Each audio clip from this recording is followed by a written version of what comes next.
जिंदगी कभी कभी हमें ऐसे मोड़ पर लाकर खड़ा कर देती है जहां हर सांस एक संघर्ष बन जाती है।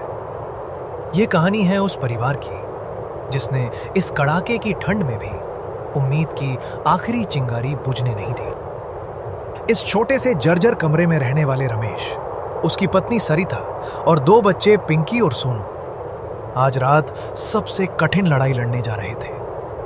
रमेश फटे पतले कंबल में बच्चों को लपेटने की कोशिश करता है, लेकिन जगह कम, कपड़ा छोटा हो रहा था। माँ, बहुत ठंड लग रही है। बस बेटी, थोड़ी देर और सब्र कर। सूरज निकलेगा तो गर्मी मिल जाएगी। पर कौन जानता था कि आने वाली रात सूरज उगने का इंतजार भी छीन लेगी। काश बच्चों के लिए एक नया कंबल खरीद पाता। उसके शब्दों में टूटन थी, पर आंखों में जिद। इंसान तब तक नहीं हारता जब तक दिल से हार न मान ले। वो अपना पुराना ऑटो रिक्शा पकड़कर बाहर निकलता है। रमेश बर्फ से ढके रास्तों पर ऑटो रिक्शा चलाता है।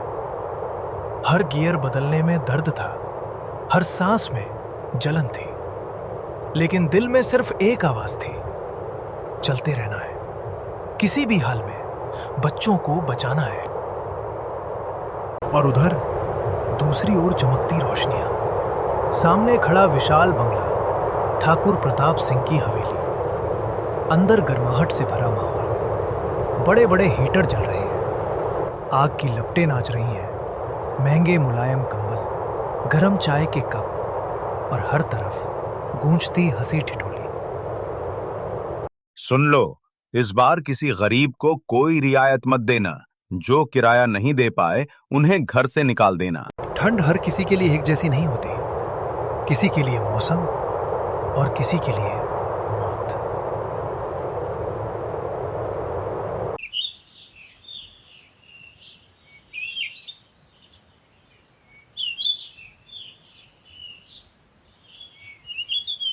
अगले दिन स्कूल का सुबह सुबह का समय।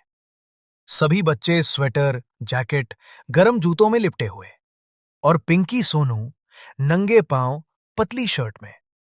वे ठंड से कांपते हुए कक्षा में प्रवेश करते हैं। बेटा, चप्पल क्यों नहीं पहनी? टूट गई सर। पापा कह रहे थे अगली बार ले आएंगे।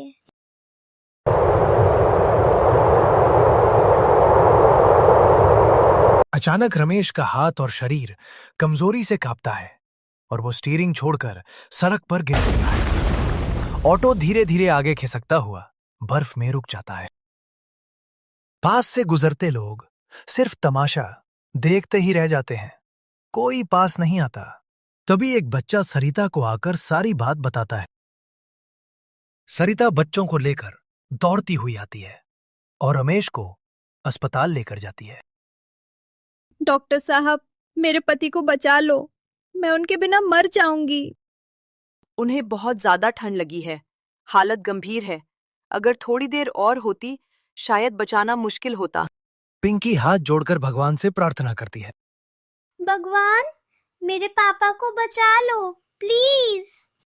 ठंड की ये पहली रात अभी और लंबी थी, लेकिन उम्मीद अभी जिंदा थी।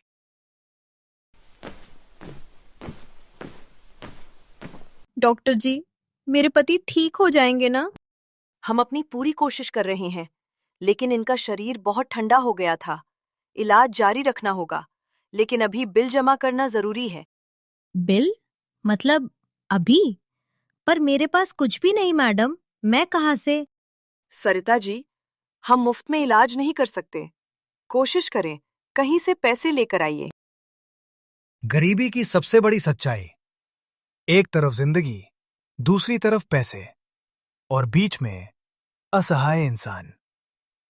सरिता बच्चों को लेकर बाहर निकलती है। माँ, पापा कब घर आएंगे?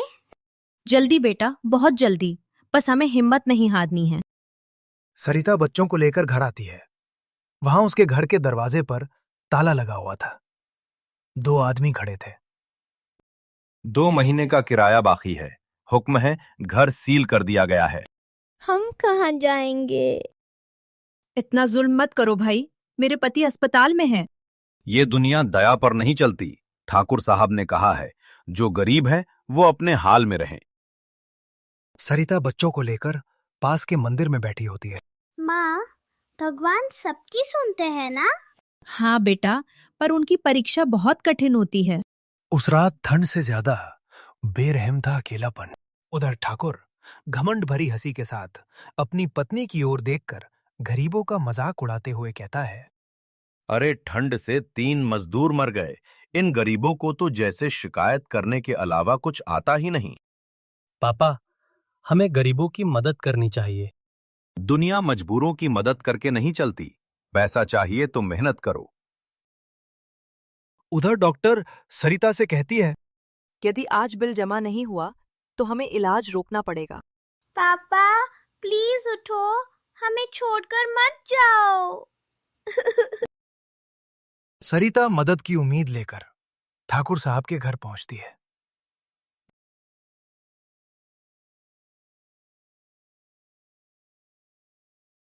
ठाकुर साहब, मेरे पति को बचा लीजिए।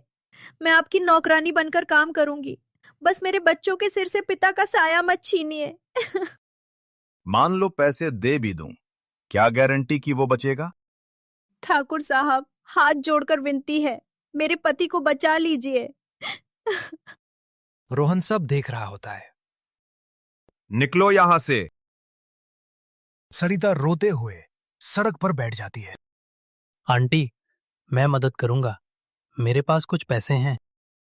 बेटा, तुम्हारे पापा नाराज होंगे। आंटी, अगर इंसानियत गुनाह है तो मैं गुनाह करने को तैयार हूं। रोहन, सरिता भागते हुए हॉस्पिटल पहुंचते हैं। बिल जमा होता है। डॉक्टर इमरजेंसी ट्रीटमेंट शुरू करते हैं। घबराइए मत, अब उम्मीद है कि आपके पति ठीक हो जाएंगे। दुआ कीजिए। जब इंसान की कोशिश और भगवान की मर्जी मिल जाए तो चमत्कार होते ही हैं। कई घंटों की लंबी लड़ाई के बाद आखिरकार भगवान ने दुआ सुन ली। रमेश ने मौत से जंग जीत ली। पापा, आप जाग गए? मेरे बच्चों। पापा, मुझे बहुत डर लग गया था। तुम ठीक हो जाओगे। हम सब यही हैं, तुम्हारे साथ हैं। तुमने मेरी इजाजत के बिना इतने पैसे दिए? क्या तुम पागल हो गए हो? पापा, वो लोग मर जाते, किसी की जान बचाना गलत कैसे है? मुझे जो सही लगा मैंने वही किया। आज से तुम मेरे बेटे नहीं, निकल जाओ मेरे घर से। रोहन घर से बाहर निकल जाता है, सिर्फ पतला जैकेट पहने, तेज ठंड में कांपते हुए।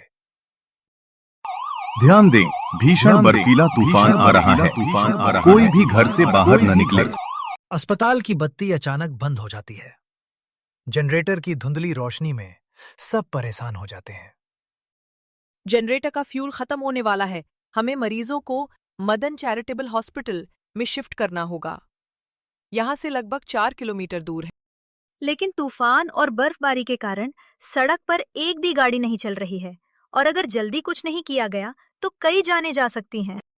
रमेश की सांसें फिर तेज हो जाती हैं। भगवान, मेरे पापा को बचा लो। तभी अचानक रोहन दौड़ता हुआ अस्पताल आता है। आंटी, मैं घर छोड़कर आ गया हूं। मैं आपके साथ हूं। हमें मरीजों को दूसरे अस्पताल में शिफ्ट करना ही होगा। बेटा, तुम ठंड में कांप रहे हो, ऐसे तुम खुद बीमार पड़ जाओगे। अगर आज कुछ नहीं किया तो मैं खुद को कभी माफ नहीं कर पाऊंगा।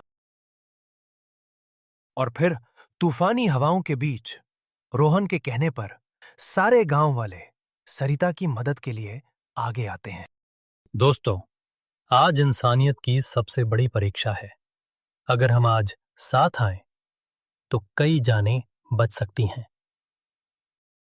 हम गरीब हैं, हम क्या कर सकते हैं? एक अकेला गरीब शायद ज्यादा कुछ ना कर सके, लेकिन हम सब मिलकर बहुत कुछ कर सकते हैं। और फिर वहां मौजूद सभी लोग मिलकर मरीजों की जान बचाने में जुट जाते हैं। रात की ठंड इतनी तेज थी कि हाथ सुन्न हो रहे थे, पर किसी ने शिकायत नहीं की। हर कोई सिर्फ एक ही बात सोच रहा था, बस किसी तरह मरीजों को मदन चैरिटेबल हॉस्पिटल पहुंचा दें। रास्ता पूरी तरह जाम है, आप लोग आगे नहीं जा सकते। सब रुक जाते हैं। बर्फ की दीवार रास्ता रोक कर खड़ी थी। ठीक उसी समय कुछ पुलिस वाले वहां पहुंच जाते हैं। हम आपकी मदद करने आए हैं। पुलिस वाले फावड़े निकालते हैं। कुछ जवान बर्फ हटाने लगते हैं। उस रात पुलिस और गांव वाले एक परिवार की तरह साथ खड़े थे। बर्फ के खिलाफ, वक्त के खिलाफ, मौत के खिलाफ। कई घंटों की जद्दोजहद के बाद आखिरकार बर्फ के बीच एक ऐसा संकरा रास्ता बन ही गया जिससे मरीजों को आगे ले जाया जा सके।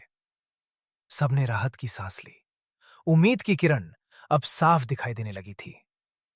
सभी गांव वाले, पुलिस, रोहन मिलकर सभी मरीजों को हॉस्पिटल ले जाते हैं।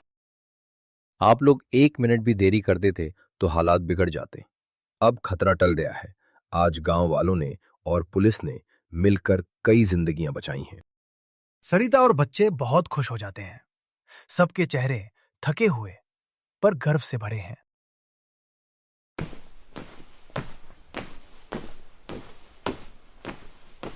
साहब, गांव वाले मरीजों को तूफान में बचा रहे हैं और आपका बेटा सबसे आगे है। ठाकुर स्तब्ध रह जाता है। उसके हाथ कांपने लगते हैं और आंखों में आंसू भर आते हैं। ये मैंने क्या कर दिया? ठाकुर तुरंत हॉस्पिटल पहुंचता है। सब चौंक जाते हैं। बेटा, मुझे माफ कर दो। मेरी आंखों पर दौलत का चश्मा चढ़ा हुआ था, लेकिन अब मेरी आंखें खुल गई हैं। पापा, अपनी गलती सुधारने का कोई सही समय नहीं होता। जब जागो तभी सवेरा। आज मैंने सीखा, अमीरी से नहीं, बांटने से इज्जत मिलती है। कल से मेरा घर हर जरूरतमंद के लिए खुला है। मैं स्कूल और अस्पताल के लिए दान करूंगा। रोहन बेटा, तुमने मेरी जान बचाई। बहुत खुश रहो बेटा। रोहन भैया हमारे हीरो है। वो रात लंबी थी, दर्द और आंसुओं से भरी। लेकिन उसी रात इंसानियत ने जीत दर्ज की। किसी की मदद का छोटा सा कदम उठाओ, क्योंकि कभी कभी वही कदम किसी की पूरी दुनिया बदल देता है।